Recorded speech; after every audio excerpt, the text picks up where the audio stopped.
Thanks very much, everyone. And a big congratulations to you all for being here. I can't tell you how much that positive energy actually energises the Greens and my colleagues, most of whom have been down here this morning, and Lee Rhiannon's with me as the aid spokesperson and has been leading the charge in the Parliament to restore the aid budget. So I just want to say we're doing everything we can on that front.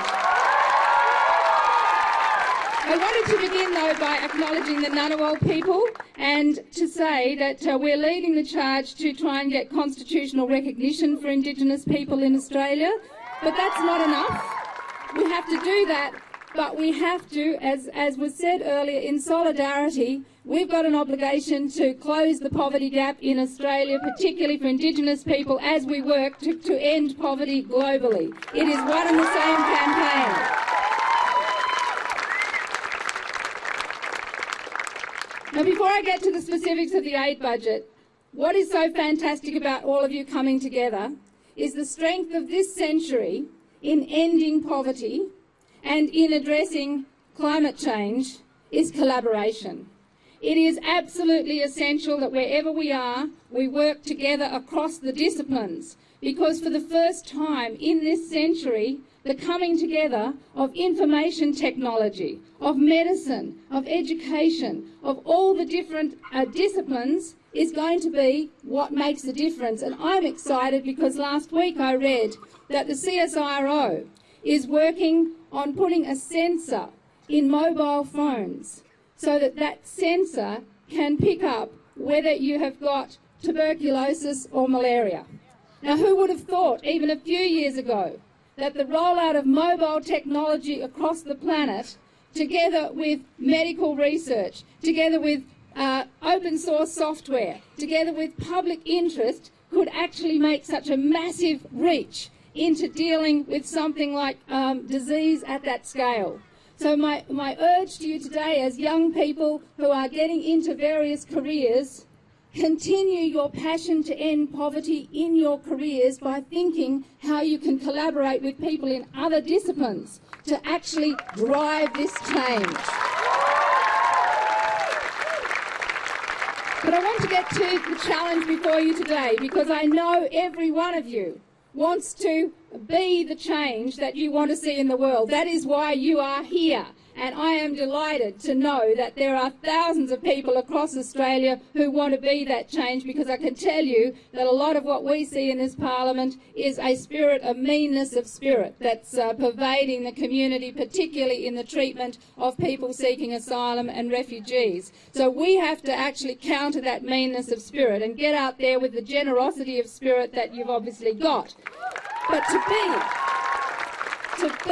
that change in the world, you have to also have your polywaffle detectors on, very switched on to very, very big channels, because you've heard a lot of that here this morning. Now, we've heard absolutely right. Kiribati is suffering from the impacts of climate change. That is not a new thing. We have known that for some time. But let me tell you, Australia in the international negotiations at the UNFCCC every year threatens the small island states, when they try and get a stronger commitment from developed countries on the climate change negotiations. Australia threatens them and says, we are your main aid providers, therefore don't you get behind these increased targets. So just know the kinds of behaviours that go on.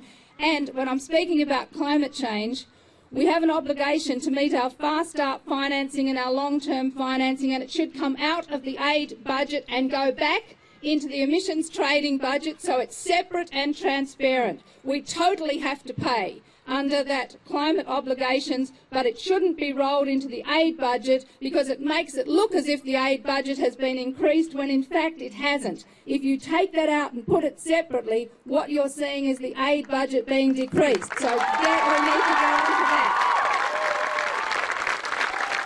And then in terms of the actual aid budget, both the Coalition and the Government supported at times slippage on meeting the 0.5 GNI. It went out for 1 year, and the Greens are committed to saying no, we need to get that money back, and we need to get it back to be in there by 2015 as was promised. On the 0.7, the Greens are also committed and totally on track with you to say that we need that 0.7 by 2020, as you are all campaigning for. As Minister Carr said, we are a rich country. However, if we are a rich and generous country, if we take our global responsibilities seriously, then we would be committing to 0.7. And whilst the government has got that as an aspiration, you don't see it from the coalition. You haven't got that commitment. Secondly, on taking the money out of the aid budget to support offshore processing, it is a disgrace. 375 million, it is a disgrace that is being redirected.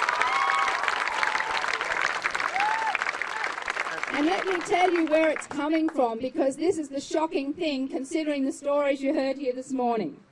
So, 50 million is being redirected out of the Pacific aid budget. So we're here talking about maternal health care, particularly in the Asia-Pacific region. 50 million is being redirected away from the Pacific budget to go into paying for offshore processing. We heard Minister Carr talk about Laos and the hospitals there. Well, let me tell you, 6 million is going out of the aid budget for Laos into offshore processing. And you've got 10 million out of East Timor, one of the poorest countries in the world, one of our nearest neighbours. That is not a decent or reasonable thing for Australia to do to its poor and nearest neighbour. That is unacceptable.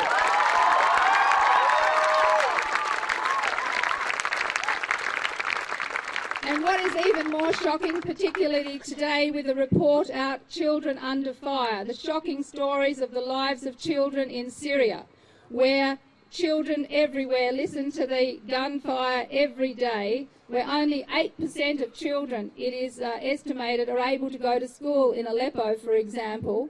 $70 million Australia is redirecting out of emergency humanitarian aid to go into its offshore processing, that meanness of spirit. So Australia will be contributing 70 million less in humanitarian aid. So, great to have the aspirations, but you need the actions on the ground. You can't be all talk and no action. You actually have to commit to this. And having said that about the government, I must say about the coalition that they want to redirect 800 million out of the aid budget to spend on Tony Abbott's plans to open up Northern Australia. 800 million is going out of that budget. So don't think it is just the government redirecting money out of the aid budget, the coalition's into it as well. So you've got a big challenge here this week. Fantastic that you're together, fantastic the solidarity, the energy. And I must say I was thrilled to bits to be here to see Tasmania actually leading the country this morning, leading the country down the back in the chant, hey, hey, hey, hey, hey, hey, ho, poverty has got to go, and that is absolutely what you need to be in here telling everybody. There is nothing more energising than young people putting all their passion and putting their energy where their beliefs and values are and bringing them to the federal parliament. And don't be put off by being told that you need to go and lobby your local members. Yes, you need to do that. I totally agree. But we are in an election year and this is about leadership. And leadership comes from the community, but it also comes from the leaders of the political parties. And you should not be fobbed off by being told you go out and build the support and then come back here when you have and then we'll consider it. No, wrong way, go back. The ASIC needs to be put on the messages in here, which are simply, are you going to lead on this? Are you going to put your money where you say Australia's interests lie in this year's budget? Are you going to restore the aid budget, yes or no? Are you going to separate out the climate finance, yes or no? Are you going to take away that money for offshore processing, yes or no? That's the way you make way in political offices. You leave with an answer, yes or no, not just a photo opportunity. So congratulations. I'm really proud that so many young people have got the courage of their convictions. And I say to you, Go, you young people. You are going to change the world. Thank you.